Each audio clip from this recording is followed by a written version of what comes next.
Okay, seems like we're ready. We know that we have a lot of things in common with Dutch people. Being on time is one of them. So welcome everyone to tonight's talk. It's the sixth talk that we do here at Tula. It's becoming a tradition right now. It's something that we organize under the Atelier Albania, let's say umbrella, a series of talks to invite international architects here, coming here to Tirana, to this stage and discuss all together. Tonight we welcome Winy Maas, co-founder of MVRDV, Rotterdam-based practice founded in 1993, together with his two co-founders. Over the past 3 decades, MVRDV has become internationally recognized for its research-driven, collaborative approach to architecture and urbanism. With offices in Rotterdam, Shanghai, Paris, Berlin, New York, maybe hopefully soon in Tirana as well, and a team of more than 300 architects, designers, and urbanists. The practice works globally on projects ranging from housing, mixed-use buildings, to cultural institutions and large-scale urban visions. Among the most renowned works are the Market Hall. I hope, I wish, or I think most of you has visited in Rotterdam, and many other projects. The studio is known for combining technical innovation, sustainability expertise, and bold architecture expression. At the core of this ecosystem stays the Y Factory, an independent think tank run together with University of Delft. Through research, publications, and exhibitions, they explore together future urban scenarios from vertical communities to climate adaptation. A recent research called Roofscapes, a catalog that investigates how roofscapes can become productive urban landscapes, is a topic particularly interesting and maybe relevant to also test in Albania, in Tirana. Maybe Winy will talk us a little bit about that tonight. Most recently, MVRDV has presented an exhibition called Carbon Confessions in Rotterdam, an exhibition offering insight into the environmental impact of architecture and the urgent need to rethink sustainable building. While his relationship with Albania goes back more than 2 decades ago, I remember we have first met Winy, had a conversation with him back in 2003 at the Berlach Institute, where he was teaching at the time. That semester, we were invited by the Berlach Institute by Professor Elias Engelis, who introduced Albania as a subject of academic exploration, bringing it to the international architecture discourse. Shortly after that, MVRDV was invited to participate in one of the first private competitions in Tirana, a competition for the Toptani Center that he won at that time and is now built. Since that time, 2005, MVRDV has participated in 9 international competitions in Albania, with 4 winning proposals. They have built several buildings here, like the Toptani Center I mentioned, the downtown one. They have worked in the transformation of the Pyramid of Tirana and the Skanderbeg Building. Most recently, the office won the competition for Asllan Rusi Sports Center. What is impressive, powerful in this, let's say, experience is that their persistence, the persistence of MVRDV, 20 years of entries, proposals, wins, losses, and they still continue to come and participate in competitions, which I am grateful because that's something that is very close to my heart. Tonight, Winy will speak to us, we will have a presentation of around 30, 40 minutes that will be followed by a conversation with my co-moderator, Irida, sitting here. Irida represents here a group of young Albanian architects called AYA that was introduced last June in the Festival of Bread and Heart. And we have also a mission to support young Albanian architects in most of the works that we do. And without taking more time, I would like to invite you to applause and bring on stage Winy for the presentation. Thank you. This one. Thank you very much for inviting me here on this place, on a place which wants to be energetic and wants to be reflective at the same moment. So you're the one, I think your country is one of the youngest thinkers within Europe and most, say, experimental, maybe even if you don't see that sometimes, and that I would like to stress tonight as a kind of virtue that I see in it.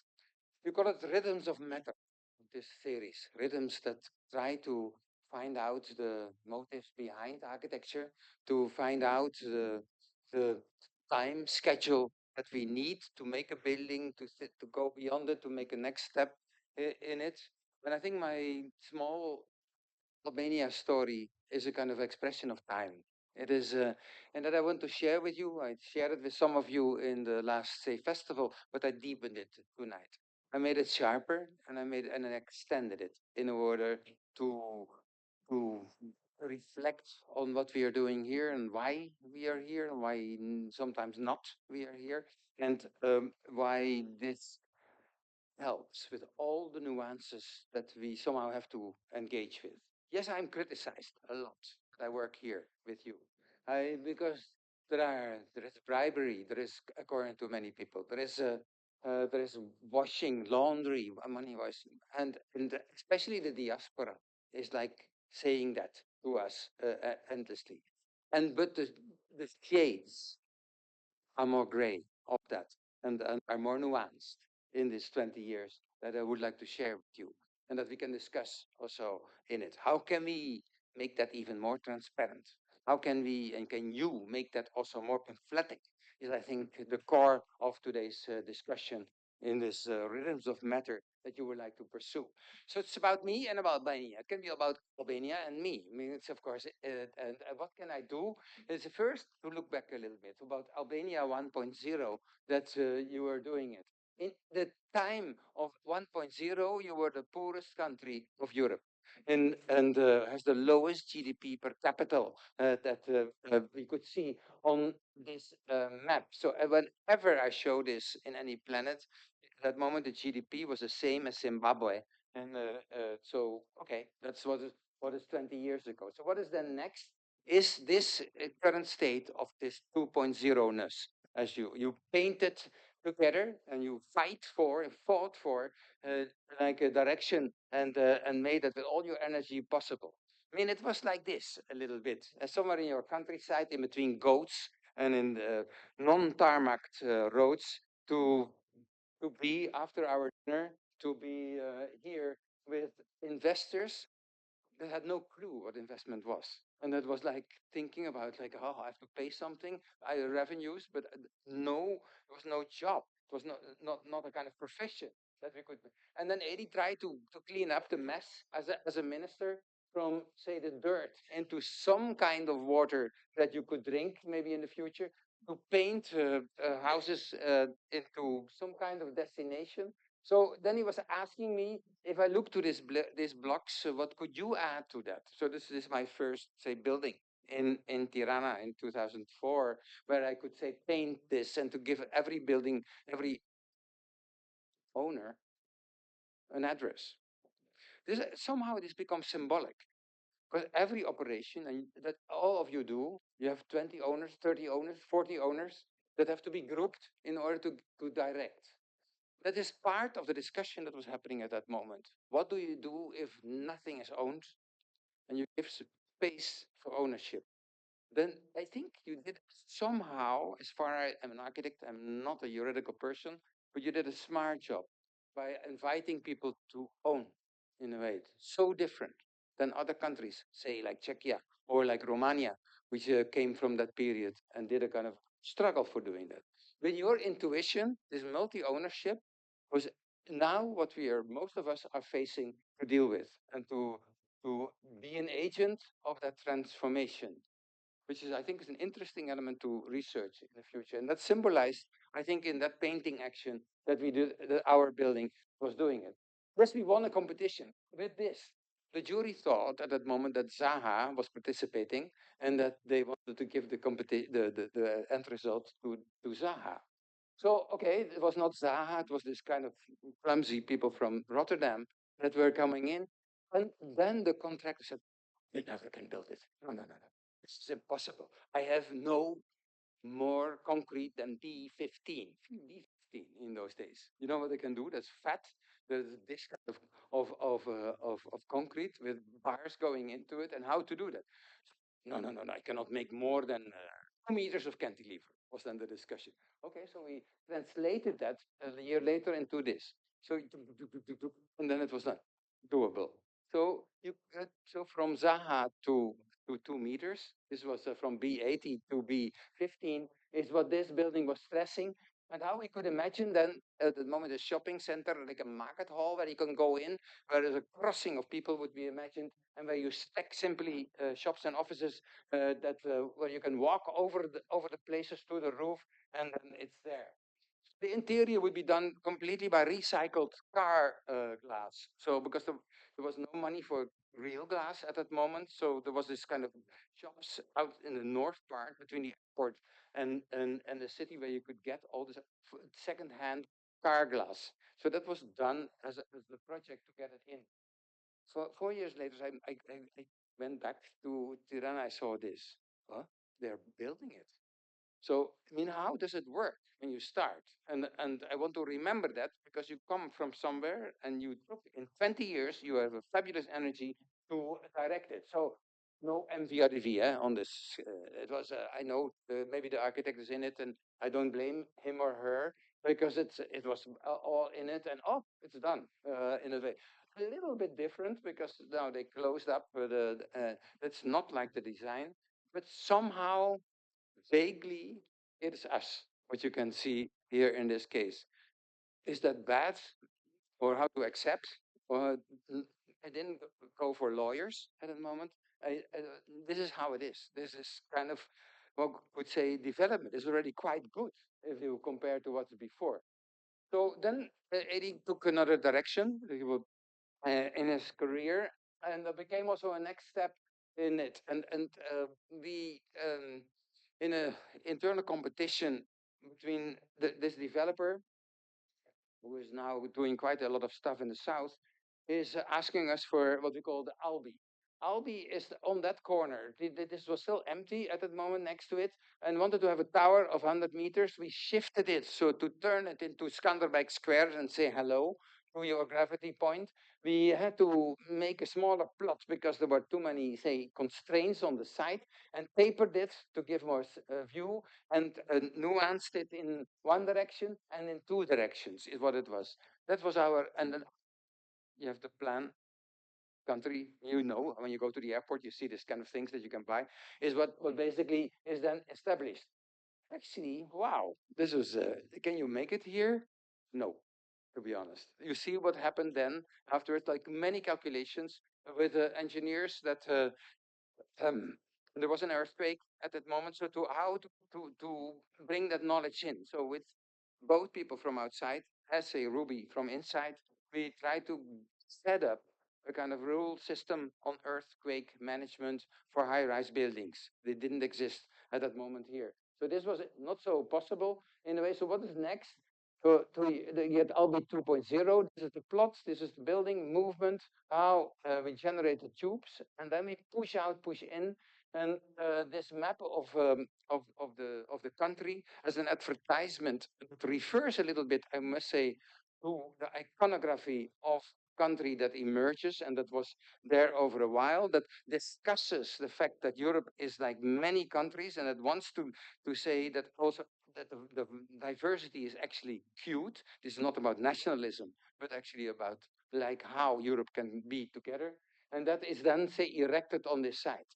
You see that these images here, how then these plans were like discussed with the engineers, so that in a way every house that comes and pops in, pops out, is like orchestrated and made possible, and creates this kind of, say, homes where on the outside you can talk with each other and give a kind of glass of wine to the neighbor, and together you form this emerging country over as a building. So what is next? red marble was too soft in this country. Let me buy it somewhere in China. No, no, no, no, no, no, no. It was too complicated to get it from China. So it should be local stone, which is nice. I mean, it's very ecological to do that, and currently we are talking about it endlessly in Europe. So okay, so let's do it like this. So there was a kind of a stone that he found in a quarry next to in the south to use it, and that is then used further in the development of the building. So the stone was like carved out of the mountain, and there was a huge pile on the side that came in to do it. But then 1 year later, and when we were unscaffolding it, we found out that the stones were in the cellar and not on the building, and that the client transformed, ordered stones, pictures of the same stone from Japan, from Mitsubishi, to show the stones. And he said, yeah, it's the same, no? No, no, no. Why do you do that? Because the stone is too soft. And anyway, any is impossible to organize in a short term. So that is what happens when you grow very quickly, that you sometimes want to be more than you actually can juridically can do. So here you see the stones. This is what we negotiated. The first 30 meters are stone, because if they fall, they're soft. That is not a problem. I mean, of course, you have a headache afterwards, but not so much. And then from the blue zone on, it's this aluminum from Japan that we are now cladding on top of it. So it becomes like this, but the spaces start to communicate. If you're in the houses, you have your privacy and your collectivity in this neighborhood, vertical neighborhood on this place with this aluminum production, as you can see. So what is next? So here you see how it's now. It takes a long time before it's finished. They're almost there. And how this in and out in every home you see the name of the village or of the place on your door, so to identify yourself with this. And in Christmas last time you saw that it was advertising itself in a. So this is without light designer. This is simply 200 like things from IKEA to put in and then to store it and to do it.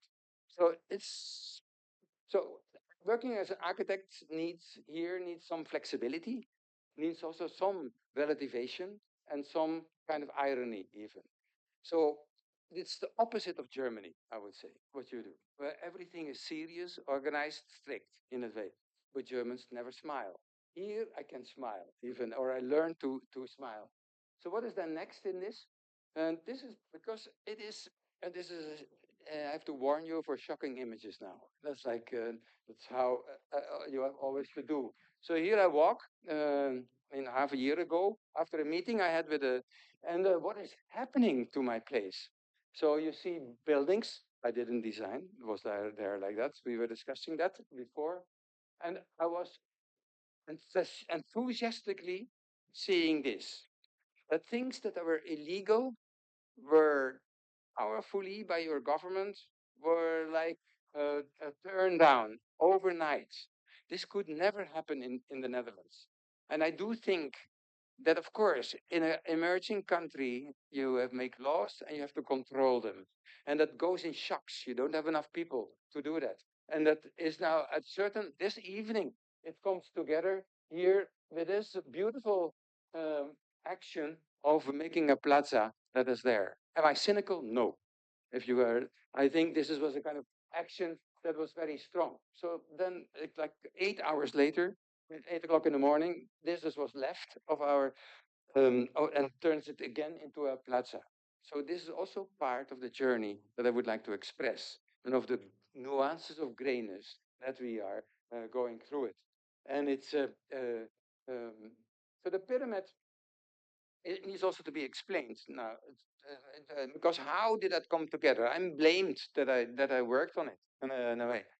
Some people say to me, it should have been renovated purely to see how that epoch was like. But then 2 weeks later, I get an email and they say, people, no, it should have been erased. What is this, a monster that you kept it in a way? the discussion I had at that moment with your radio station in the place and with the politicians that were there was actually between those two extremes, and to say, okay, no, we accept it, but we overcome it. And overcoming is then done already by you, by climbing it and by sliding it down, and by like a sketch that we made on the place to during that negotiation and competition, to see why not make everything a stair and inhabit again then this pyramid and give it to the people. Somehow that sketch, that stupid sketch, is now there. And what is there? That indeed you can climb. You can take your people up. You can celebrate. You can have a meeting on the floor, on the top. My dream is still to have the parliament sitting on top of it, on the benches, and look to a collective enterprise of a school, TUMO, that wants to teach kids after school, so after public school, into ecology and technology. And that is then like squatted, one could say, with climatized boxes, and the rest is outside, open, and you can go through it.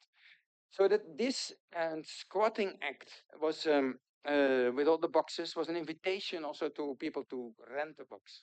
So for me, I talked endlessly with my queen to get that orange box to turn it into an Airbnb so that you can sleep on top of the pyramid. So in the blue case, I mean, Macron took it. So he put then the French school in it, in the same meeting in the evening that we have. So it became a little bit symbolic by that. So and this is for me also symbol of Albania, with Calimero, as we call it. It's like you are small, but you want to be a little bit bigger. So a small box can take the Netherlands, or a small box can take France, is what you do on your pyramid and facilitate that. And what is then next? I think I'm happy that we have a park now, that it's a forest, that what the Belgians started on Skanderbeg Square, that continues, that the botanists are taking over, and that you throw some of the boxes in it, that you can walk to the pyramid that continues with a squatting act, and that you can hang out like that. I must say it's not easy to maintain this. You can go walk around, and yes, your mayor is temporarily away, so that makes it difficult to find out who is the ownership in this moment. And you see that people taking over. Your fundamental feeling of anarchy comes back, I think, in this park, by how the entrepreneurs take over, how it's not maintained, and how they don't know how to and say accept the rules in this case. So also today, I hope that we can find that better.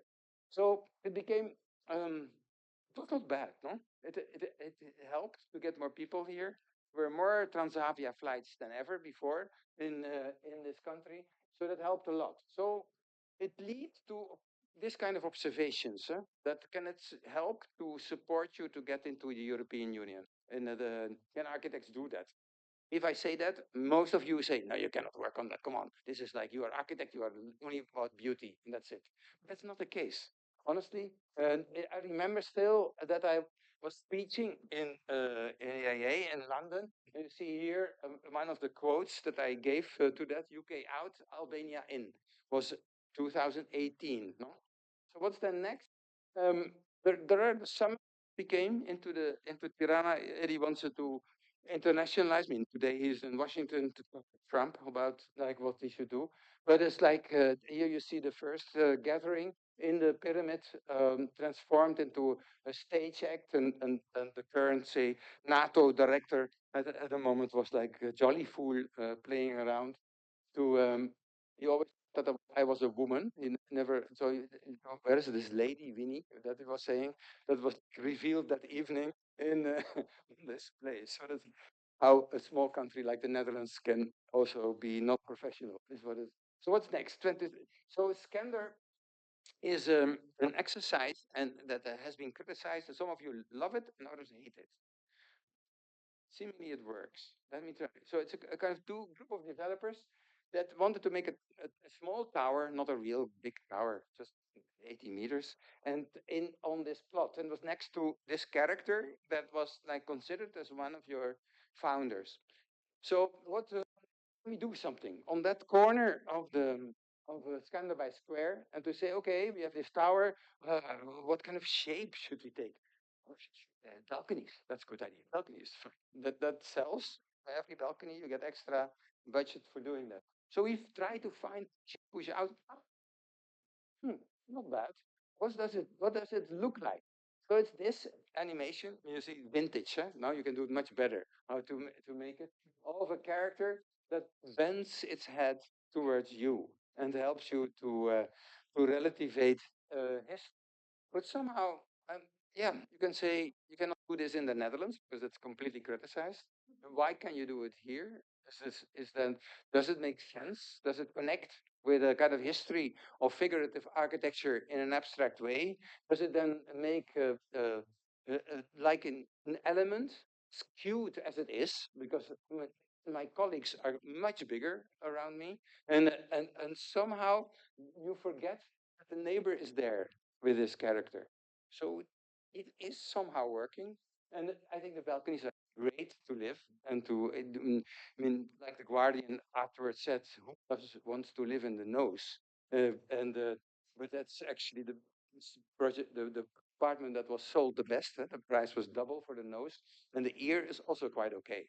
So there's a, so what to do that? So I think with a community of 2.5 million people, well, how do you do this? What is modesty and what not?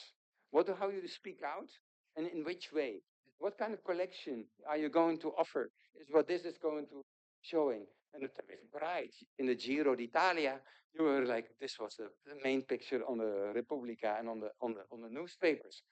Okay, is that already then a confirmation? Can we accept it because of this picture? Times Square. This is an introduction, I think, of what the project of Tirana Center is about. I mean, if you see what happened in this 10 years, you see this picture of it. And I still remember this cute French architect that made this plan. Oh, we only make 4 towers.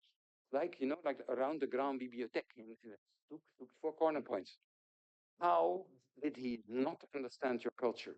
A culture which is based on and on surprise and about negotiation and about like opportunities that come across. So I think the beauty of this plan is a kind of wild urbanism in combination with the fact that you give to every architect the awareness that he cannot copy the neighbor. So you make what I could say the Tirana collection. You behave like a museum director that somehow collects people, and we are facing that with all the respect. But also, it turns, I guess, into one of the tools that makes your city at the moment visitable. So this plaza acts as an overview of all this. And now, if you fly in, you see that emerging catalog or collection emerging, coming up uh, uh, in this landscape. So what is next? Again, there were elections, and then the majority was substantial. We don't know yet how that will continue in the future. So there's a kind of important period now to talk with each other. Do you want to do in this 4 years with this majority, and to see? So it is. The ambition is somehow to use Europe as a destination. And I remember in my discussion with Leah EP in Rotterdam a couple of weeks ago, and she said, no, no, no, keep on postponing that entrance to Europe because already the idea that you're going to enter stimulates developers to be better. So the longer you prolong it, you have more quality before you enter it because afterwards they go down. I find it not uninteresting. The concept of this transformation, I think, is super useful, not only for architecture, but also for your juridical circumstances. Also, I mean, we were discussing participation today. I mean, participation is super important to develop that quickly as possible, especially in a place with anarchy and also polarization is happening a lot as you. But then you need a lot of lawyers to somehow who is right in a way. So I need how many lawyers do I need to do that you can complain and that you get an answer in 2 weeks? So this calculation is part of urbanism or city making that it combines. So the collection it might be nice. The democratic version of it is a kind of element of development over these years. To give you an example of what it is. So we are entering, I would say, Albania 2.1. Because 2.1 is, I think, the next phase of becoming more mature in all its ways. I can do my stuff, and you will do properly your legal part if you could do it. And there are a couple of themes that are happening in 2.1. One is that intensification becomes more important even than ever before, because you don't want this sprawl that's going over your countryside is terrible. It's honestly, it's ugly what has been produced over the last 50 years in it. So to find in that, even in between the towers, in between the catalog of things, space is, I think, super beautiful to do. So the Halo project that we're doing is about this. So when we make Skander, which is nice, the backside of Skander is not so nice. I mean, there's still some kind of electricity stuff, and the street needs to do it. The place is in shadow. So what we now perform, we make a new tower. I don't know how you call this. That is like the echo of Skander. It carves out this tower and creates a plaza that is more sheltered, and it helps to go into a kind of let's say small scale environment from one place to the other, and it transforms gradually into something like that. This could be much more. This kind of, because what happens, I hope, in that way that you as an architect react on this mountain of these Danish guys in a nearby future, or that you say something about that ugly hotel in the nearby future. You react on each other, and respect is, even if you say it's no, then you react in a always in a kind of way that is surprising. So you're coming into a phase which I think is super beautiful to do this 2.1 version. I'm happy that we can do now the Tirana Stadium, which I couldn't say, on this axis, this entry of which is also a part of intensification, and which is dedicated to your sports and the sentiments of it. I mean, I'm a volleyball player. I played in the Dutch youth team. I went to Atlanta, yes, but but you did your own elements with this Partizan team. And what a sentiment can be in it for some of you, which is the beauty of it. But how can we then kill that stadium and turn into something else? So what is demanded was a stadium, cute box, with that's it, with some kind of IKEA colors on the outside, and then and two towers. So no. Let's use then housing, because intensification means also go into kind of more juxtaposition of program. So what we are trying to do at this moment, well, it's the contract is signed, is to use the housing and the hotel to make the stadium a little bit bigger, so that when I am in my kitchen, I can also look at the moment how good Partizan is playing, uh, and how to see that after all these towers, something add on, not copy any towers anymore. I mean, people there's a fatigue of making towers. They don't have any more on their repertoire, is my friend. So if you have other typologies, intensification can probably become more interesting, and then you can indeed play basketball and watch the inhabitants. You can be on in your house, and you can go to that game, and from your terrace you can look to this viewing point. Is what we can try to offer the coming year, and in this. So it's a bit of funny fairy tale of a kind of full moon somewhere in the middle of the city as to address your catalog. The ring road, the ring road is also is a project on itself. It is like this your future Stonehenge, because you have this what is it, 35 kilometers straight, half ready in the northern part now nearly finished, and you see that things are happening. So we're talking about it. I don't show it, don't worry. And it's like, so what can we add to that? So here, project that is one of those Stonehenge formation that that some loves, again, the brutality of the architecture, the P15 quality, but turn it then into beauty and into a kind of reference of the rocks that surround Tirana. And of course, for me, the boulevard is a symbol of your future somehow. But it leads to nothing at the moment. We'll see, and what that can be. And it looks like an airstrip in a very city, but somehow it mean. Did you go to this movie L'Architecte of the Grand Arche? When it's it's a thing, no? With all the historical elements and to twist the cube a little bit in Paris to perform. So you have quite an ambition to beat Paris with it. So I find that cute that you invented that to imagine it.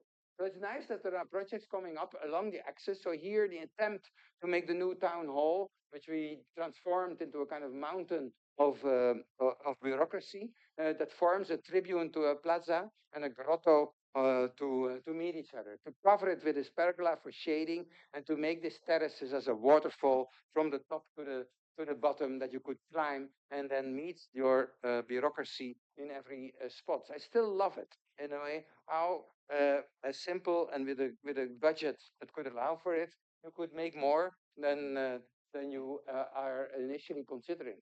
At the crossing of the boulevard and one of the ring roads, we make now on this plot. This is very Tirana-like. You get a leftover plot and then some constraints from.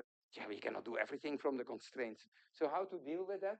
This is the program. The client only could pay for like a small plinth and a small tower, not make a block. No, no slab, no, please not, because there's no views. So this is only what we could do. So we added this sky bridge to and then maneuvered with the slabs so that they have enough sun, and then turn it into this kind of say Parthenon in halfway. And that is so this was our say aim to combine the boulevard with the crossing of the ring road and to mark that and to give a view to that crossing.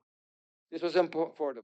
So in the end, we end up with this, with a slab, with a hole, where people come together as a community and where we explore now. There's millions of colors to advertise the variety that I painted in the first slide that I showed to you, so that finally we make it say final.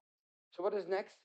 I think access becomes super important. So we discussed that also in the festival. This Tirana Metro should come. This is maybe a kind of corrupt group that tries to propose it. So we have to talk a bit how we can organize. I think your city has the best, say, taxation system of the world, with 8% of all the costs. I mean, when you compare that to Switzerland with 1.5%, then you are doing very good of to paying off.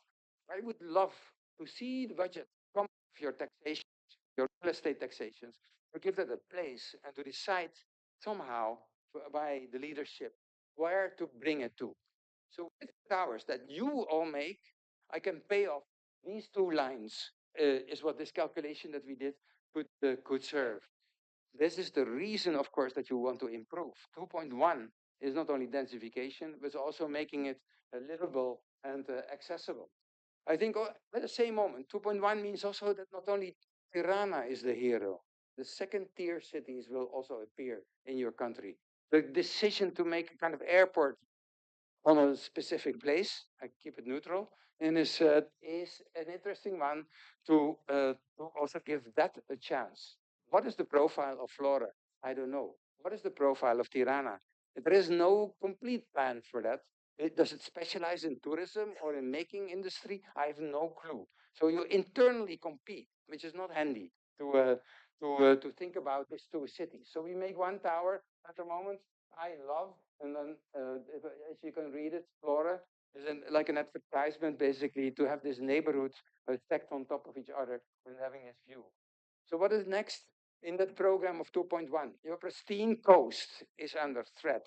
And you read it in the newspapers and you give it partly away. You have to build up the criteria. You have to build up this kind of selling act to do that. So we try with the gorgeous to make something out of this and to say, to have not a hotel, the W, on this coast, but to place it somehow as a small bridge over the canyon so that you can walk from one side to the other through that hotel. 200 rooms, not much in that way. So we are cute as kind of comment to what's happening over there and to see how to treat the coast in a kind of way that gives it more and that makes this kind of excitement that this coast has.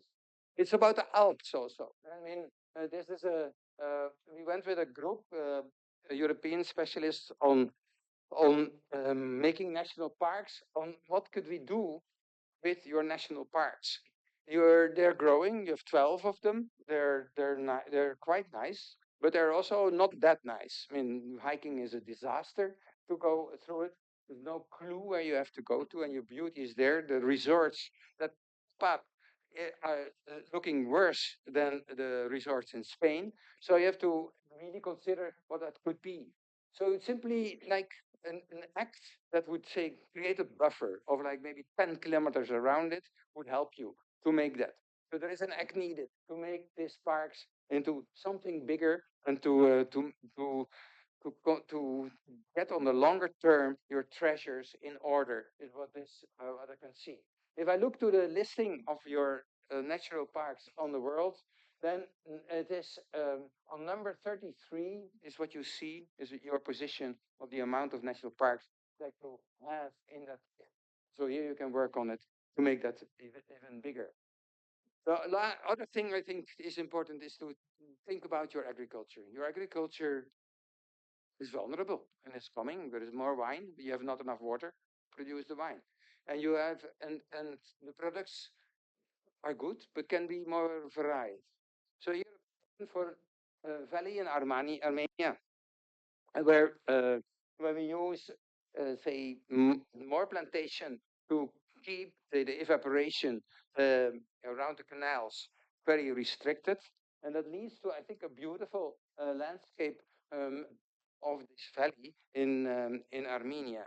So at this moment, I don't see any designs for your agricultural territory where I think that architects we should claim that and try to propose the beauty of your Tuscany and to get this kind of examples. This could, for me, be a next biennale here in your country to predict basically what the future of your agriculture could be.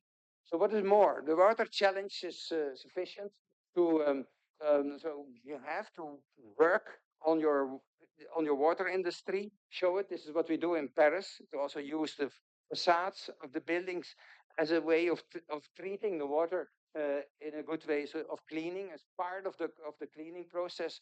Please experiment and take time for that. This becomes architecture of the future, is what I would mean. Store your water on your new developments. And like here in every cellar in Bordeaux that we are doing, and how it's under construction to keep it longer and to cool your buildings. And then you can make narrow streets. Never anymore make wide streets in your country, and created a kind of that modesty in it. And that continues. The energy challenge can also lead to buildings that love solar panels instead of this kind of hidden act. We can imagine that it goes on. I mean, the wish list of 2.1 is huge, and I invite you to make that list. The medical challenge is there with the private hospitals, and you want to have a kind of other kind of medical system, and a dream about a kind of hospital which is embedded in nature in Tirana and uses a mixed way of treatment. So what is then next? The European connection. I mean, Bulk Connect was an initiative to imagine that high speed or bigger speed trains would go from Vienna to Athens. And I think you have to reserve place for that, whatever is happening, and you have to plan it in to integrate that with the rest. And finally, my last observation, and there is much more to say. I do dream that in 2.1 you make also like an attempt to make an education and a research facility that you do the research the things that you need and to make that more visible. In a dream of a school where you talk about it, you start already with it, private and public, to make that doable, and then fantasize on the tools that you need of the future. So here indeed is an exhibition about carbon scaping, calculating as you do how much carbon that solves or how much that costs. But while you are planning and designing, that leads to this kind of evaluation that we are trying to show. Scape your solar aspects. Make a tool that every moment when you have this is like this threat, this density is coming into the city, but still you want to have some sunspots here and there, and then you know that this should be carved out in a certain kind of direction. That kind of tools please try to make it through your research to appropriate the quality of design on that level. And then last but not least, think about the bigger scale. Here, an example of the Netherlands 2, NL2. The Netherlands made its own country with this kind of stuff over it.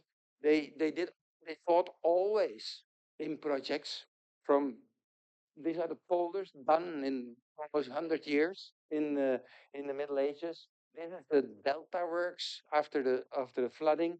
How that was a project. These are all the networks that have been made in 30 years' time over the place. And this is the design of our agriculture, so you can make projects. 30 years is small, it's not long. What we have done 30 years ago, and you compare it with now, then we have so much tools that we can do. So anticipate a 2.1 for that. The Netherlands is a bit funny. It's a little bit more people than here. Right? It's now 18 or 19 million people, but it's quite. I mean, if you compare it with cities like Tokyo or like Jakarta, it's highly populated as a city. But on the right side, it's the lowest density of the cities. So NL is a city for sure. Albania is also. It's 2.5 million people. You are cute. So you can, with that cuteness, you can think in projects like this plan is suggesting of that through work on the sea, work on the bottlenecks of the river, make them bigger, and transform these landscapes into something like that to give more access to. This is the Netherlands. I don't say because I don't have a plan for you now tonight, and I only want to invite that we do that in the next year to make that. If this is the dunes, then this could be the future coastline of the Netherlands with more islands before to protect ourselves against the flooding. And wow, what a landscape do we make if we do the sand motor to make this, and that transforms it into something like this, where we can place our our housing. And if we look to the energy, then we need of the windmills that we need a wind park which is huge. And that was so also that's plan. And you have your space for doing that. Don't put them next to TED, is what I would like to say. And if you have see the infrastructure, ultimately you have to sort. Funnily, we first started in the 60s with making more highways. For sure, in the nearby future, we're doing to concentrate it on like specific zones, and that gives this kind of corridors in our environment. And then Netherlands has no nature. Well, this is the natural parks, and when you go into a park and you run, you are in 5 minutes out.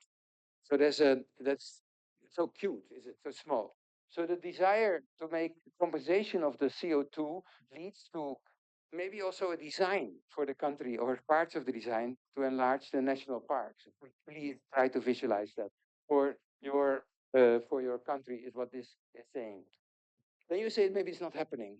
But what I was funny to say this week when we have seen the elections in the Netherlands and we saw a young party coming up and what to do that and coming up with an idea. I thought, okay, this is good because here making comes again into the picture. So there is some kind of an energy now in this new government to think about positions where we should and make facilitate intensification. And the party won, as it's shown here, how discussions in the formations are happening and how this is terrible for me always to see this journalists and then to behave nicely. That is a kind of but it's okay. It's part of architecture that I wanted to show how to deal with it. By the way, I had my luggage for a flight to Tirana that day, and I was blamed in the newspaper that I was not in the Netherlands. I end with research because inventing economies is that's not clear. Tourism is one. Making industries is highly under desire.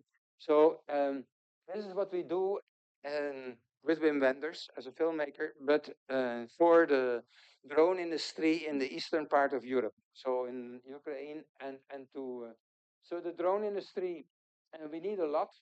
they look like this. My client, this is the new client that already will also come here. But this is client in Shenzhen that collaborates on it, so you can do more. The civic side of this part, and that I want to put that, and I think the ETH is also very much involved in that research, is one of the tools that we can imagine and to think about another kind of urbanism. So there are reasons to fly because, for instance, here study for Prague, if it wants to be like outstanding ecologically, needs quite some space. So the traffic is horrendous in Prague. So how to solve that? So what can we do? I mean, it's funny. Of course, you know this. Some of you, Airborne Kingdom, how you design this floating drone city in your games, which is a beautiful juxtaposition of downstairs and upstairs, what you don't need and what you want to do. We see that our automation is quite beautifully censored. In this film, how you can see it and how it tests already with this kind of the tests in cities, how automation, what you need for it to streamline that traffic. I love this drone scooter uh, that's done by a colleague of mine. And so we are thinking about what to do. So with Sail Amsterdam, where flocking is yeah beautifully done. I think Bjarne knows everything about this part next to his building there, and what to do that. So we are working on a imagine to work with drones to see what they can do more, and how that can be part of the cityscape. So of course. There is what will be the effect of drones. So here we have one example of like one neighborhood in Prague where we concentrate that neighborhood about all the people and functions that are there, all the movements as they are now. And if we replace that by drones and drone traffic, we would have a kind of optimized city. So when we extrapolate that over the whole, this 1.5 million people, then you get something like that of like what is the new streets in the sky that could come across. So secondly, what can we do with drone technology? So with the factories, we suggest tests. So it's not only about explosions, but also like working with capacities of these drones to make them smaller, for instance, because then you can do more geometries. And then you can ask them to do more. So if this is the 3 drone, you can stack them, which is now happening by after the tests, and to have more capacity and to use the in between for that. To swap the batteries is a program, and then they can group is a test that is going. They can dock is a, and the docking will lead to even to suits. The proposal now for the suits that could be imagined that leads to quite okay the suits and objects. So here, how many objects do I need to form temporarily couch, something like 28,000 movements. Or if I use this for a bed to sleep, and this is how the flocking is organized and modeled. So we can also do that for spaces, like this kitchen is showing, the new IKEA, and this how one space moves to the other function, how these movements can be. So it becomes endlessly adaptable. So for students, this is, I think, an intriguing because normally you make cities with a street and but here, how does it group? How do we formulate this?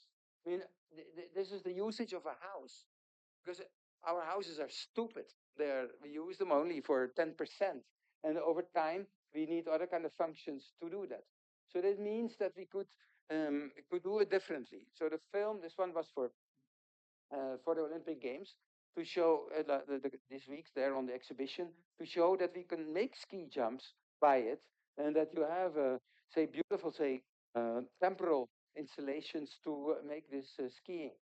So here another stadium also for the Olympic Games that we try to address how far environment can be formed and ultimately how urban spaces can be formed in the sky. So here plaza that could transform into another kind of plaza if we dream about that. This relativation, it looks insane, and actually it's closer than we think. And how to speculate on that and to use, say, basically our research to imagine these movements with different, say, users in that current sky city. This is what these models are trying to show. So with that, I try to suggest a little bit like, yeah, to think about that future demands more than only extrapolation. And it could lead into to other kind of thoughts. And I would hope that maybe one of your school would try to imagine more of this kind of hypothesis. So with that, you might wonder if it's happening. So here you see how in Paris the drone zones are now designed and how the places where to land. We are working with that, and with that, I give you an idea on what is going to happen in 2.1.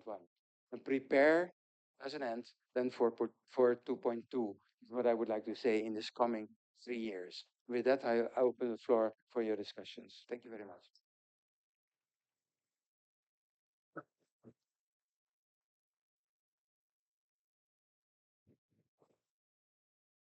Thank you, Vini. We will have small conversation here on stage, and then we will open the floor for more questions from the audience. So I pass the mic to Irida. Hi, everybody. Yep. Yes. Okay. Hi, everybody. Good to see you here. Winnie, thank you for the presentation. It was quite a fulfilling presentation with so many different topics, starting from the beginning of your memories of the beginning of Albania and what you envision for the future, not only of Albania, but also for other countries and the future of architecture and humanity in general. Going back to our local topics, I would like to start asking you about projects here in Albania. You have engaged in different scale projects and in different conditions in our country. And I wanted to know did what challenges did you face and what process did you enjoy most of these projects here in Albania? And maybe what did you find most rewarding of working here in different scales and conditions? Um, what aspects do you think that are in the process negotiable, and what are something that are actually fixed and that you wouldn't change for anything? What I never would change, if that's possible, in your planning system is that you allow for quite some liberty in design and that you also aim for variety or biodiversity of architecture. That is that fits, I think, with the history.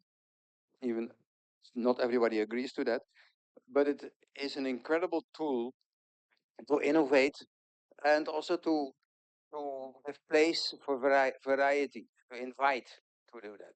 So that was one of the most rewarding components that Albania is offering, and which became now kind of popular, not only in the app group but in the whole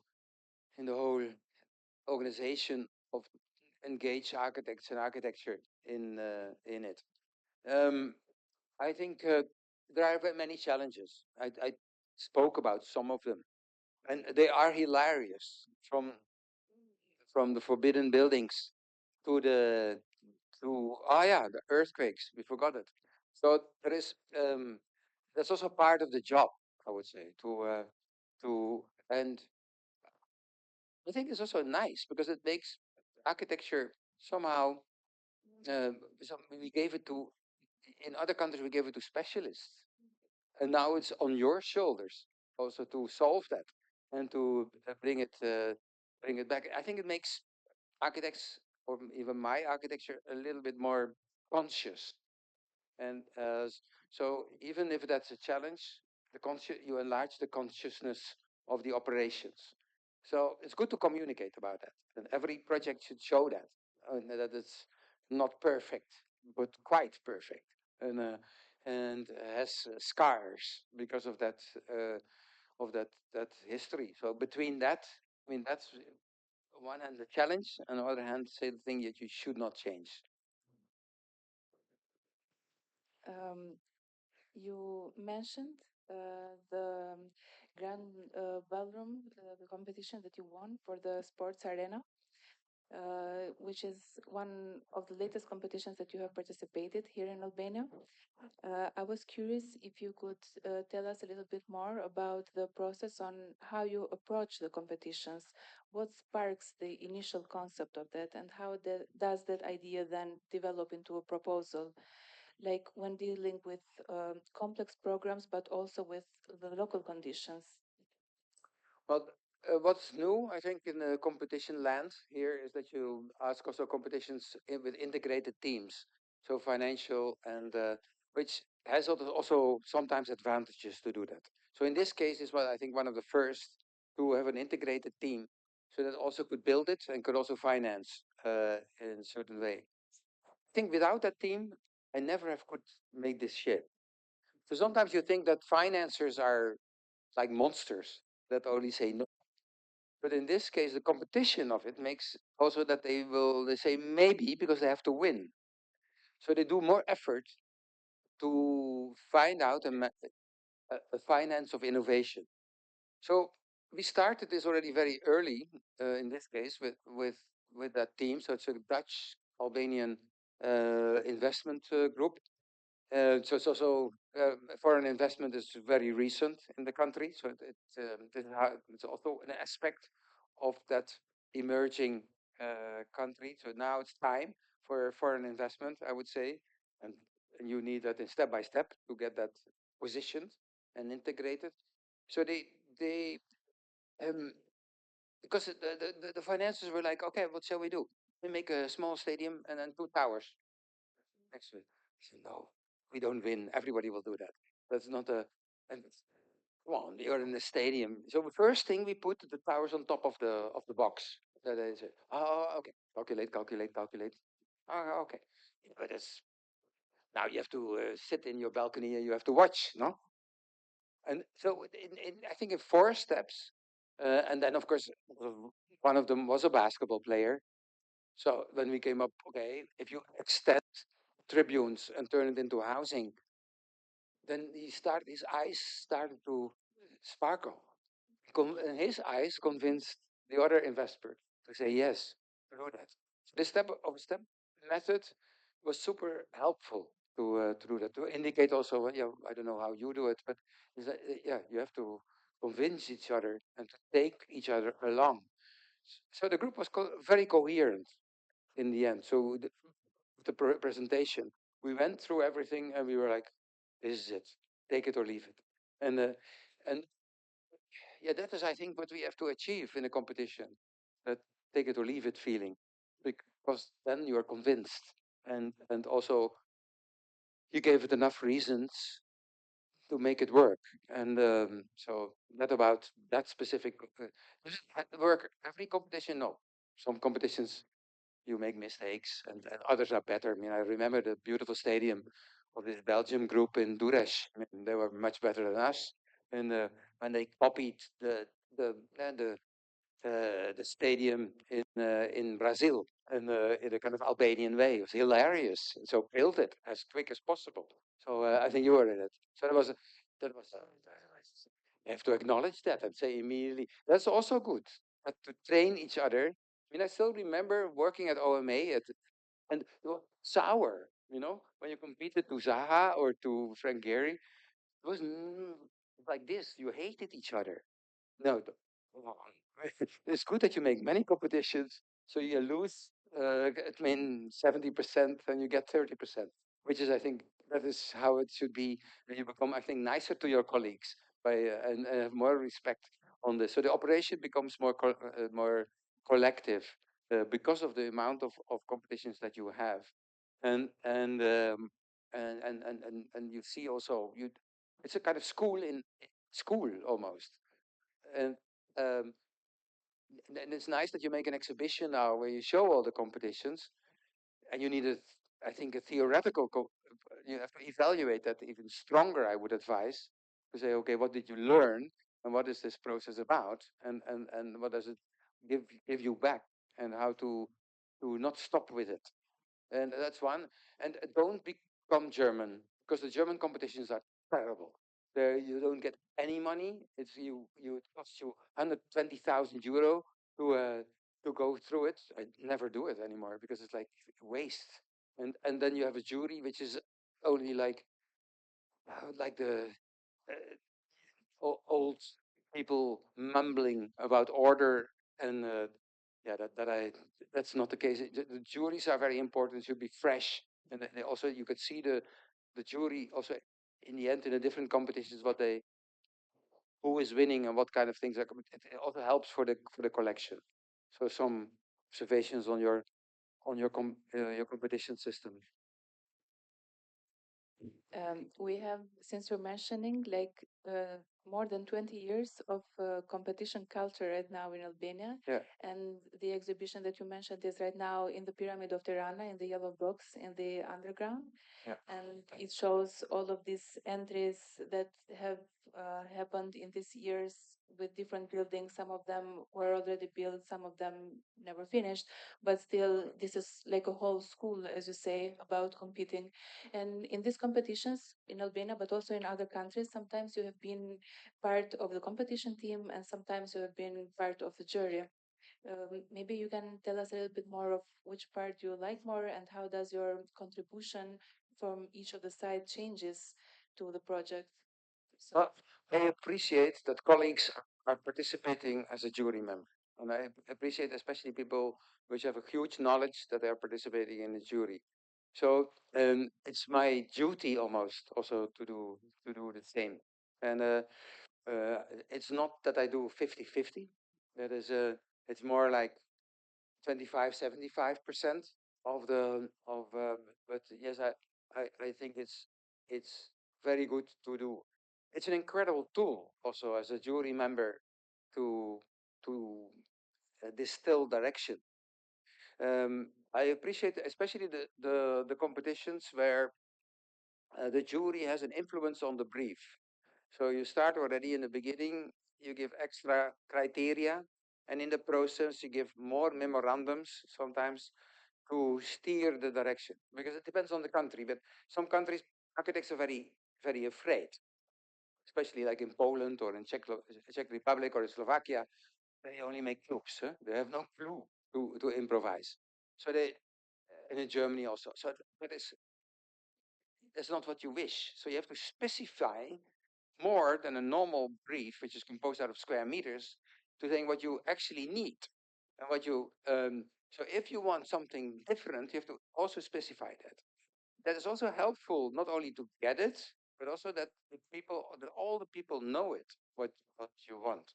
So it makes the brief less speculative, and which I mean, sometimes it's good to have an idea competition, but mostly it's terrible because the people that if you have an idea competition and actually you award or reward only the ones that are conventional, then I miss the clue. So jury members can say that and can also stop it and also can say then I don't participate.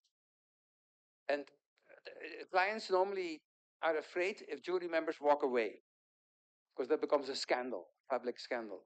So there is a certain power in it. And yeah, that's what I mean. At the moment, I'm jury member of the Slavery Museum in Amsterdam, which I think is one of the most prestigious next to your building, and it is one of the prestigious.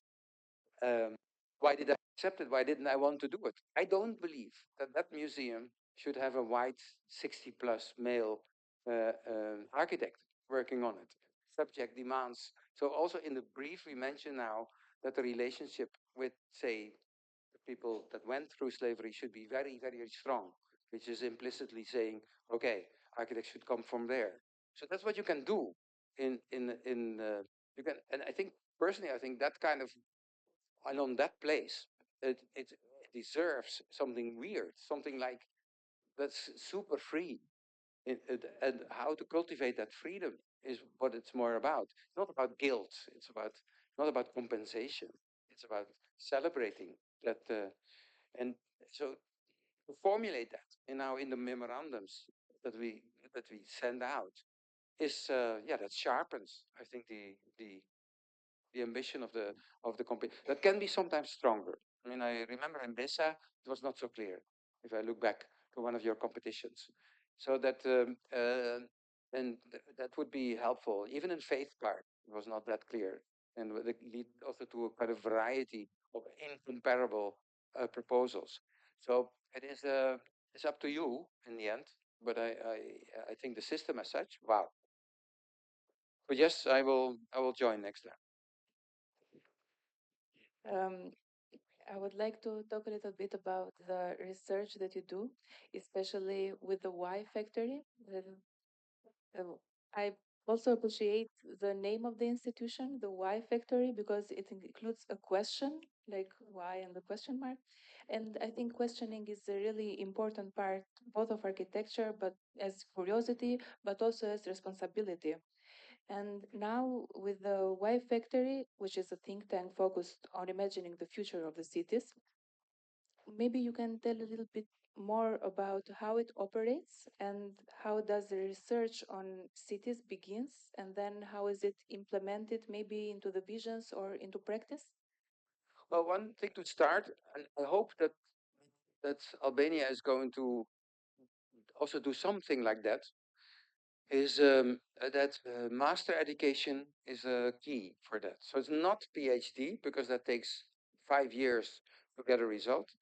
It is not bachelor because kids are still gathering things, and it's the moment that you could do research. The moment that in Europe with the Erasmus system you would have many master schools, and everyone does something different in a way or something weird or yeah whatever. Um, then we develop as a collectivity. We we develop, I think, an enormous rich dom of deepening. And for students, I think it's for not everybody, but students love in a master's time to shop, to go around. So they want to have half a year with a lunatic somewhere in Braunschweig, and then they go to another lunatic in Tirana. It would be because he or she is doing, and I follow with that like the belief that when you are a doctor, then you go to a researcher. If you want to study heart attacks, yeah, you have to be with a specialist on that. So it helps the deepening aspect. So for a certain group, I think for every student, it's wise to have minimally 1.5 year doing something that is what most of students now do. But in a way, I think there are also like 30-40% of the students want to do it for the whole master's research like approach, because then they become a little bit more specific, also specialist, also, and with depth. So it for them is also like a method to know what they want to do. And then, of course, you can design a house for Michael Jackson or whatever, but it's like that's not the case. You want to also to connect yourself to a certain kind of depth. So that's key of it. I think Delft did a good job in making more master education in the last 10 years. They go down a little bit now, to be honest, because of financial reasons. So you can take over. So there's a to do that, and it's a.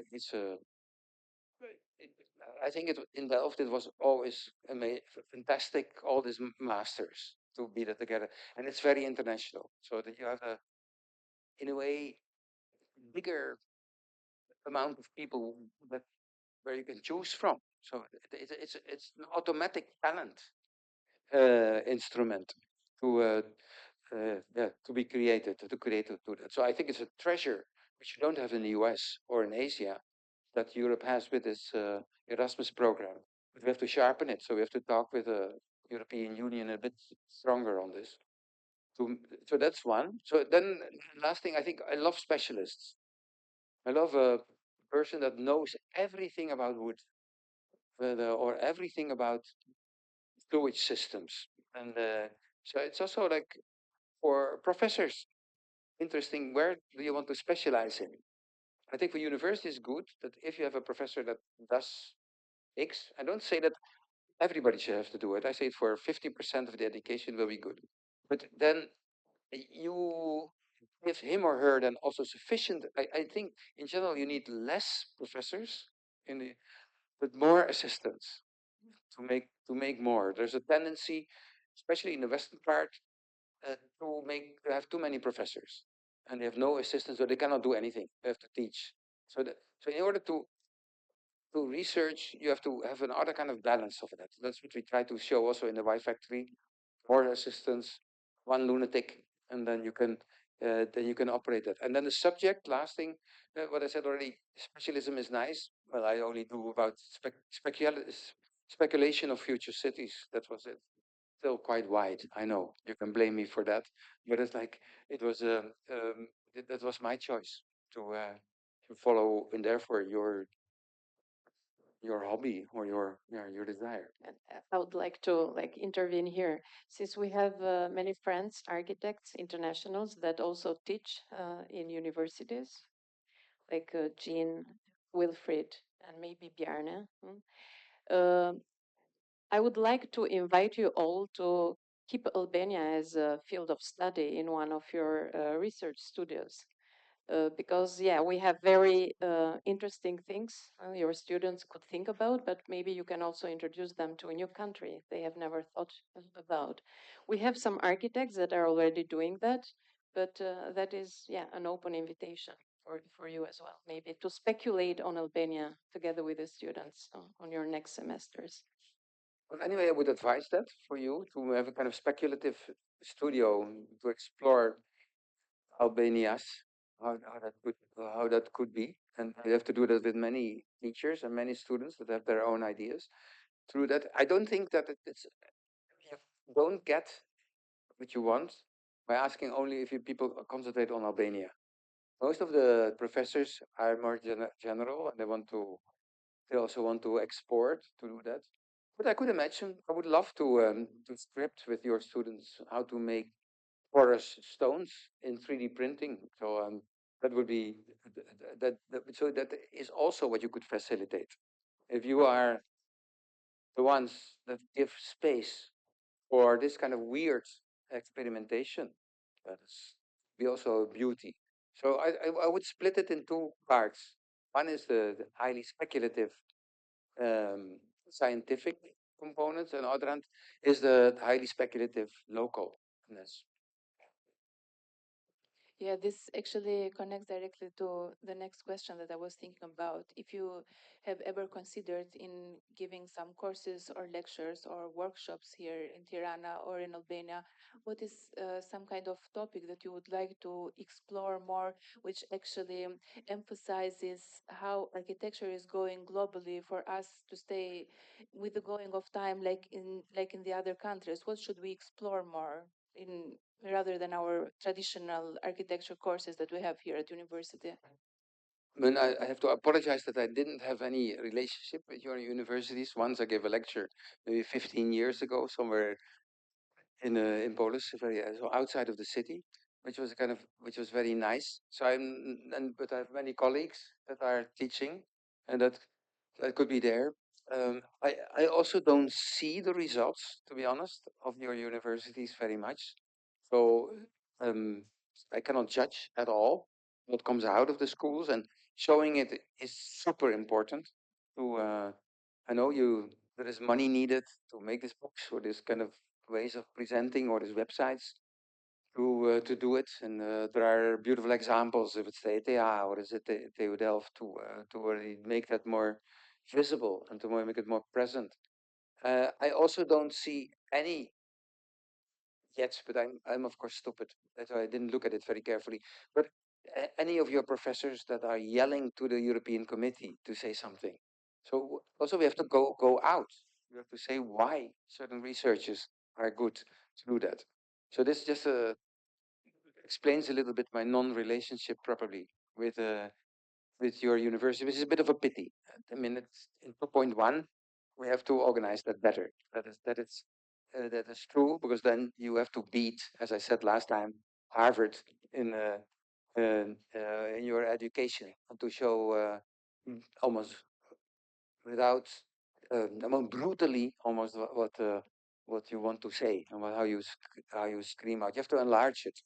So helping that could be a subject to consider that and to see what the subjects are.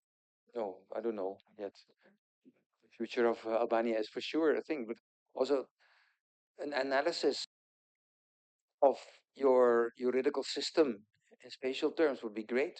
Or how can your economy become sustainable, make sustainable environments? How much does that cost?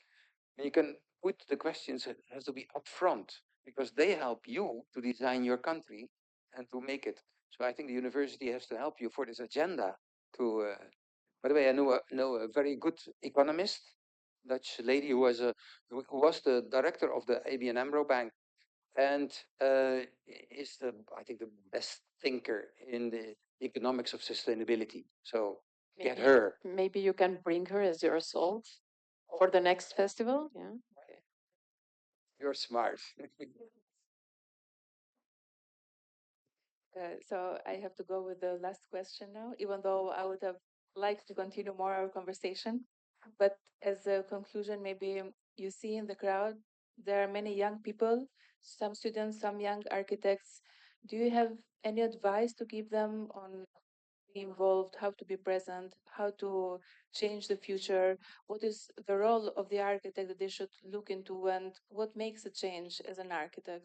Well, first to say, I agree that also what Eddie said, and is that generation 2.2 is Albanian and not outsiders like me or like some of us here.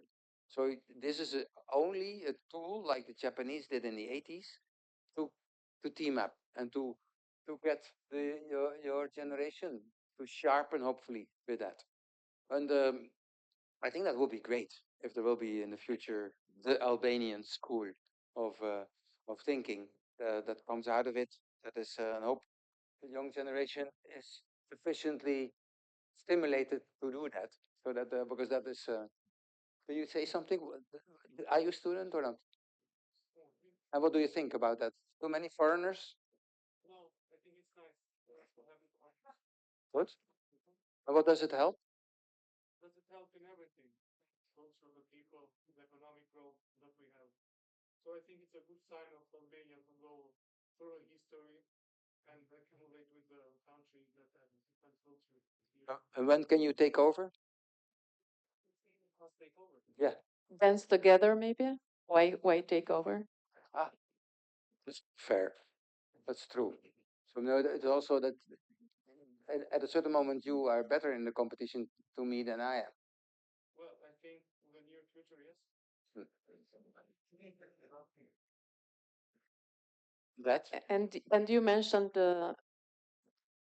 not escaping this morning, which is also very important. Like we Albanians kind of should not escape, like not leave the country. Told in a like a different word. Yeah, like not leave the country, contribute here is something that maybe will prepare us better for the next future. I do hope. That's also a question to you. That indeed there is I mean, yeah, 10 million of you left at a certain moment, for better and for worse. And also, if a country it's so attractive that you stay, then you fulfilled your mission to to exist. So yeah, that's ultimately what you have to achieve. But you're on the way, yeah. I think it's quite it's it's it's not bad to live here. So to give you a word on that. Yeah, thank you for listening. And if we have any questions from the audience, there is a mic, let's say, on the floor. Yep, cool. You need a mic? Okay. Thank you. Hello. Thank you so much for a very refreshing and transparent presentation. You mentioned that the Tirana and Albania itself is quite liberal for design, so almost an architect's playground essentially for different typologies. I would like to know a little bit more about your view on new buildings being new buildings being landmarks. The percentage of them, let's say every new building being a landmark or a cluster of landmarks versus integration with the context, and what that plays with your concept and design and how you have also been involved with the projects that you've presented today. Thank you. Well, it depends on the starting point. In your case, you have a mishmash of urbanism. It's pure chaos. Where to choose from? What should I do as an urban designer to make rules? Do I make blocks? Ridiculous. So give it to Berlin. They will do that. It's fine. So they I think they're in combination with a complex property system. There, I think the ad hoc urbanism came across. The good thing about that ad hoc, this case ad hoc, to say to make something, everything should be kind of different, or should cultivate its own logics or its own beauty. Is I think that's quite nice because it's the opposite of this kind of say Berlinische methodic. You strive for variety. Is it? And I would say this variety is not a cacophonia. And then another word that you do, every building is then a landmark. Fine, fine. I mean, some people curse landmarks or icons because they push too much. There are too much egoists involved. But on the other hand, to make buildings that somehow stand out, I think that's better than to make buildings that are boring. Okay? So that already the attempt to stand out gives you as an architect the opportunity to focus on what you would like to stand out. You cannot pay everything. Don't worry. You have 88% margin in your building costs. So you can only choose for one thing to stand out, which is which is good. That makes I think then the price a bit like how would the building look if I exaggerate X or Y in that component. This standing out helps also for maybe not completely in Albanian context, but in international context to say because there is many countries is the mediocrity governs basically urbanism. I mean I target Germany always, but any city somewhere in the middle, and I fall asleep when I go. Every jury that I try to participate in on urbanistic it's about books. It's about books. So again, even in the jury meetings, you fall asleep. So there is. And on the other hand, I'm not against because I like also when you choose for that, it's also fine. Then you know it. Then you do all the exercises are within that. But in your case, it was the case. Sense to make blocks. It didn't make sense. So you had this was the only way to go. So that was I would say. And the attempts to make coherence. Yeah, one Italian did it in the center a little bit 100 years ago, and a French office tried to do it with around and failed completely. Dramatic. I don't know. Did you come back? Ah, okay. But it would be good to discuss with them. What they now, if they are pain in their heart or if they see it. I mean, it's good to evaluate that for you as to see the difference in which was about order and not about freedom. So that was so that about that. But again, I love the variety between cities.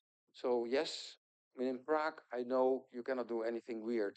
So you have to make this kind of baroque plots and work within that and turn that into give it a snipe to work in that. So Italy is also always historic. So make a story out of that. But yeah, that is fine. But I would not say that every city should look like that. I'm happy also with the difference between Amsterdam and Rotterdam. Amsterdam is a bit stricter, and Rotterdam is a bit freer. So that's okay. That's okay for the cities, so that you don't be each other. Please don't.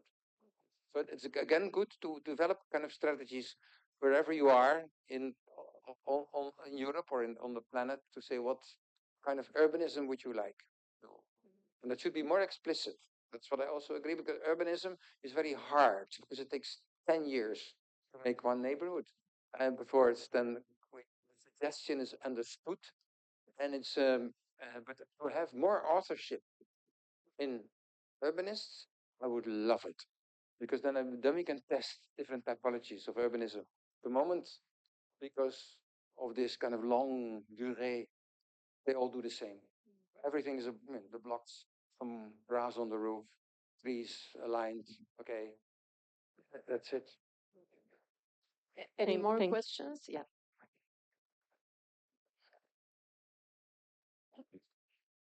Hello, thank you for the presentation. In correlation with my colleague's question, I wanted to ask, do you think using national symbols as architectural elements, like you do in the Albi Tower or the Skanderbeg Building, truly shapes lived experience, or is it more about branding and visibility? That's a good question. And I'm just one of the 150, 200 architects. So I only do some small buildings here to relativate that. So I choose indeed to support, in this case, the coming out of a country and to encourage somehow this pride. I already told you this is not about nationalism, but I would do that in the context of Europe, which I love. I don't work. I mean, I don't live in the US. I don't live in Asia. I live here, and what I like is that there are 35 different languages, 35 different cultures, and different interpretations. And so to stimulate that, I think we can do that in different ways. So in my limited portfolio, I can then encourage to adore, in this case, the map of Albania, just show it. I mean, you defend it.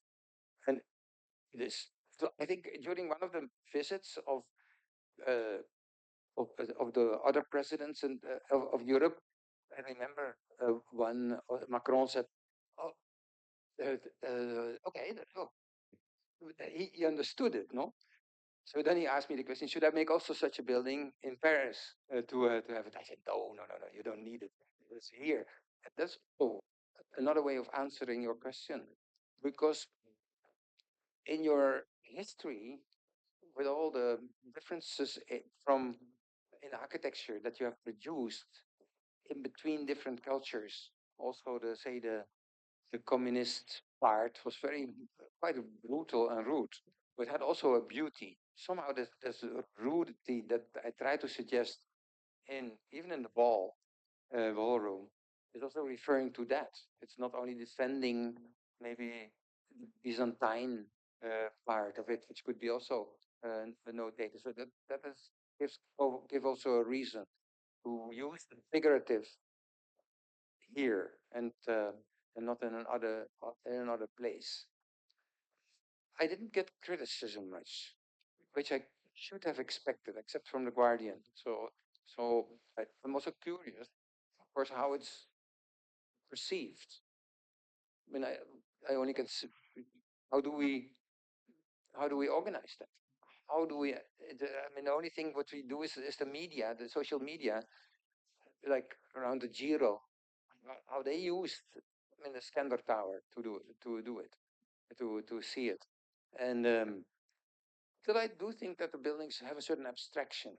Also, they can be they're literal because I like being correct, and I think otherwise you don't understand it. But they also have I think when you come back, okay, you see it kind of slightly different because it has a certain kind of abstraction that I hope that the nuances maybe an over say Disneyfication of Albania that that would become there. But somewhere there on this line, this thin line between teach and emancipation and to profile yourself, proliferation is what these buildings are about, and that I think that and how far you have to go. If all the buildings would be like this, probably not. But to have it in your collection, Jeff Koons is also sells pretty good. Okay, What's your thank you. opinion about this? Yeah, about her question.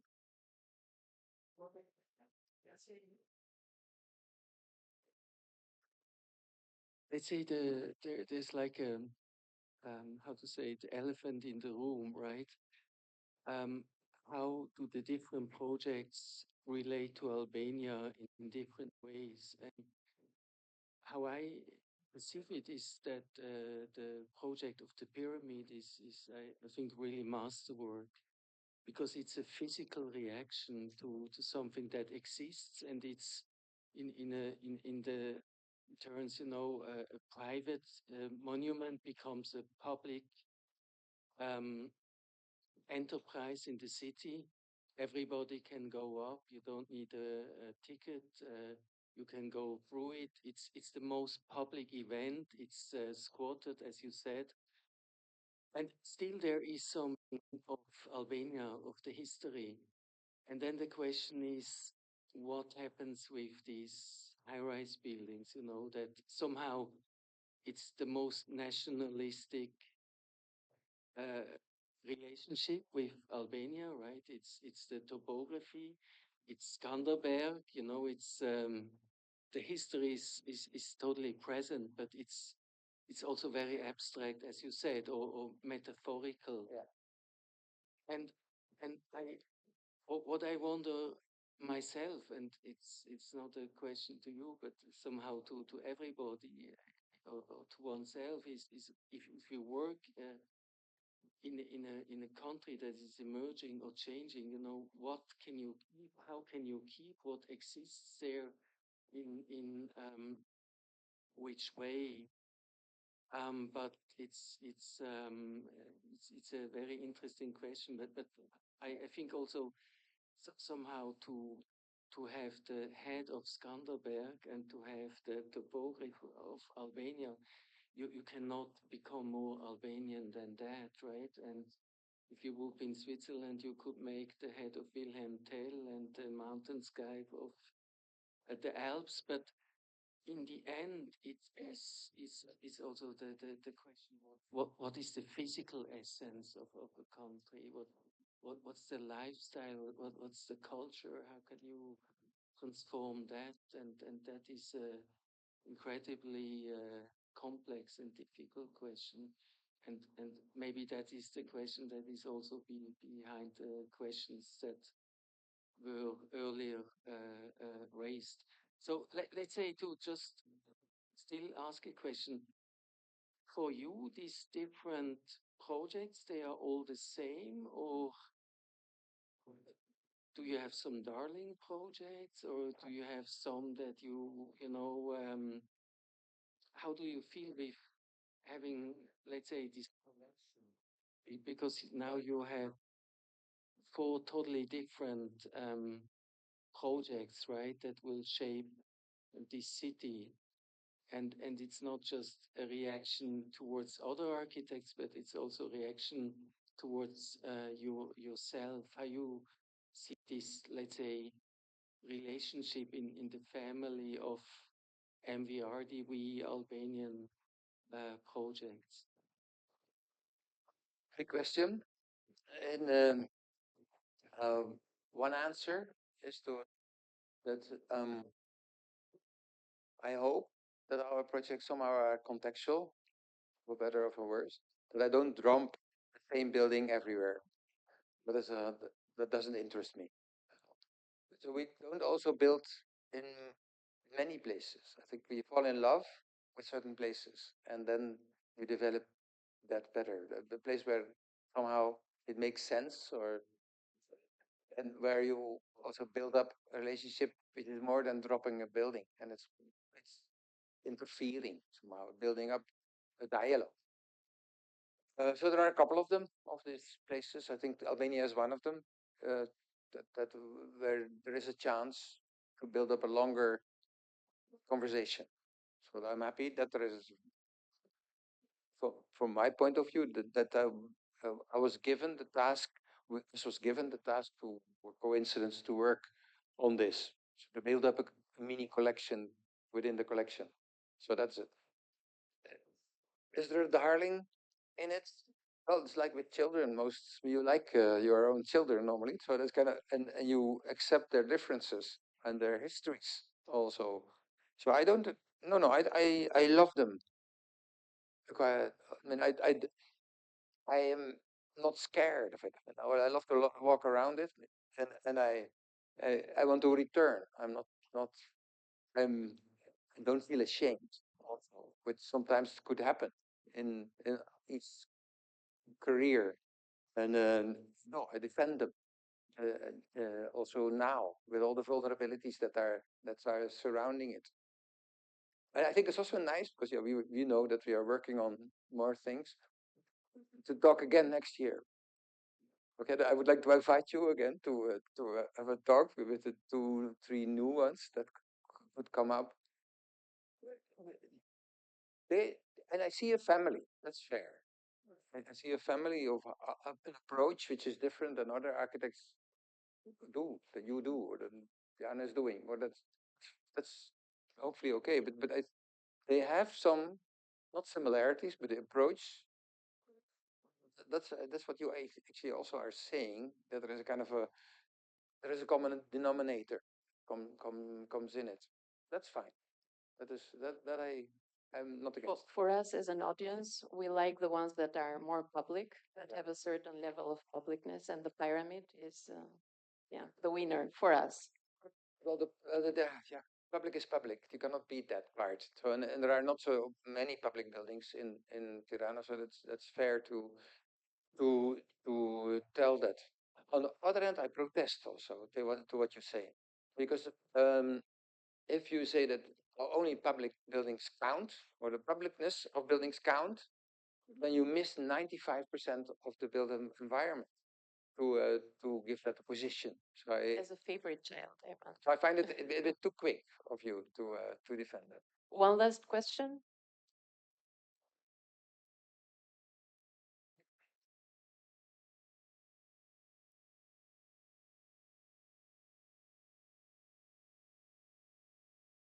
Thank you for the presentation. And also thank the organizers for this format of event. It was starts giving us your presentation of your work and also your ideas about architecture.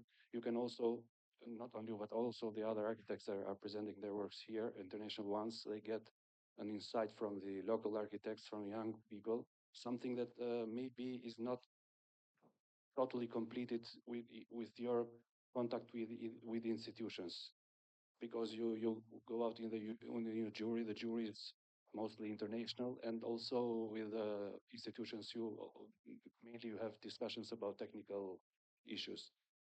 I wanted to comment regarding to the question that the young architect made here, that Albania has, in my opinion, of course, has already surpassed the phase of this nation building. It was something that was very common and very strong during the first, the initiation of the 20th century and after the 40s, where the relation with the figurative arts was very strong in that time. And the question is related to the pyramids. It is, I like it very much, just for the beginning. But how was your approach, knowing that the persons that have designed, the group of persons that have designed that building, had a vision, and some of them are still alive? So how did you relate with that? Again, a big question, especially for a foreigner to deeply answer that question. Did I like some of his aspects or not? For instance, I could read in your question, did he good things or not? When I read or when I talk, because that was happening in that period, then the negative component was bigger than the positive component, to be honest, as an outsider. How he treated women, how prisons were developed. That then he dropped Osha. I was talking about the architects and designed, not Oh. about the dictator. Not the Sorry, political maybe one. yeah. But the architectural design, Architect, because the group- lady. It's not only a lady. As far as I know, it was a group of 4 or 5 architects, and 3 of them were still alive at the moment that you began working. That's very true. It's like a moral question about you as an architect. Ethical. Yeah. Well, when the architects, part of them are still here, alive, like living. That's a good question. I have not spoken with them, so that's a confession. And it was also not requested by, say, the clients to have that conversation. I think certain kind of neutrality was, I think, awarded in this case. So not to hear the colleague, but to generate a collective opinion on what to do with her or with it, this building. That was the motive, maybe probably for not talking with her about it. That is, and it should normally you should do. That's correct. But maybe if I can add something about this, because we were also part of the design group from the local architecture studio. We actually met some of them in our office and we discussed with them about what techniques they used, what kind of materials they used, how did the project come up, and what were the parts that they most appreciated about the project and how to proceed in the future. So actually, from the local point of view, we met with them. This is something that happened in the procedure of the design of the pyramid. And yeah, of course, then you evaluate and you decide on how to go on and how to design further the project. But yeah, the meetings happened actually. Yeah. Yeah, but that's good that you say. And but already at that moment the concept was ready. So the concept has been generated in neutrality, and the development has been done in a collaboration with some of the authors. But they were confronted already with an idea. So that has pluses and minuses. So that is, I think the discussion on like pure restoration versus destroying, that's what this building has mitigating to, because it was an insane discussion. There were groups that were almost demanding that it should be destroyed, and others that were completely different. So how to mitigate that? That was the interesting time. Yeah, to turn it more public, as you say, or to turn it as everybody can walk over the building. These kind of sentences came out of it. And that became then one-liners and also points of no return. Like taking on what Indrid was saying, because we have two big discussions in Albania. Like one is the foreign architects being present here, and somehow there is this criticism that the Albanian architects are left somehow in the shadow. And the second big topic is when you are given a task and the architect, the initial one, is still alive, like, what do you do? How do you involve or not at all the previous architect? So I would like to ask you directly, like your opinion, not about the pyramid, but just about that, like as a question, like is it something that we need to take care about, like specifically, like creating a group of previous and new architects, or it should be something totally independent, like if the building will have a future, a different future in a different era, maybe we should not at all think about what has been previously done in terms of architecture concept. Well, in the Netherlands, there are two tendencies. One is indeed to go in dialogue with the former architect or the heirs of the. So especially in like very respected architects. Some of them also have a monumental status. Yeah, there's an intense discussion on that, and I did that a couple of times with the building of Herman Hertzberger and another one with Aldo van Eyck. To talk with the heirs and with himself to. I mean, especially Herman appreciated a new opinion on it.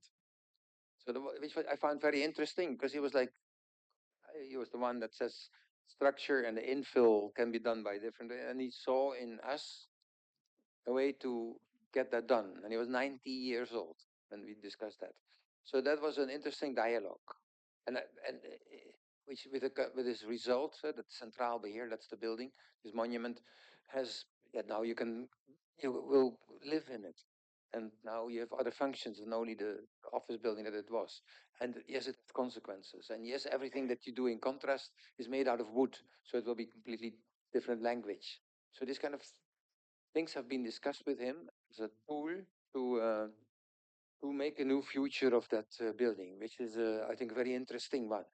I had a conversation also with Zaha on, she had made an urban plan on in Beijing, and the competition we lost. And then the client asked also that we should make one of the buildings. The building of Zaha was the shape. Huh? I couldn't change anything. What can I do? I can only fill it up, the shape, and that's it. So then I found out that Zaha didn't have, it was a housing, didn't have any balconies. So I told her, okay, do you allow me to add balconies?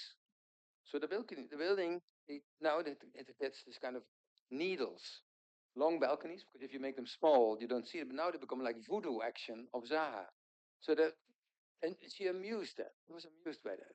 So that was an interesting dialogue, I would say, to see that. So yes, it is, there are many ways to make that dialogue. That's what I wanted to say. And also, yes, there are many moments also that the buildings are so neutral and that the architect also is so bad that you skip that dialogue. And that is, so how to make that qualitative judgment is that is a bit of I mean, if I would do a building in Switzerland, now of course I would not, I would force to be a block, to make a square block. I wouldn't do it. I would I would do already the reaction to that, or repair such a block. I don't know, I would use a hammer, I guess, to relativate this blockism, so that it is. I think it's an interesting dialogue, hopefully, of action and reaction. That And this is a beautiful ending. Yeah, like it's good to end this conversation with that phrase. And thank you everyone for enduring us for more than 2 hours. And thank you, Vini. We have something to offer you as a drink, and we can continue. If you're staying a little bit more, we can continue the informal discussion. Thank you.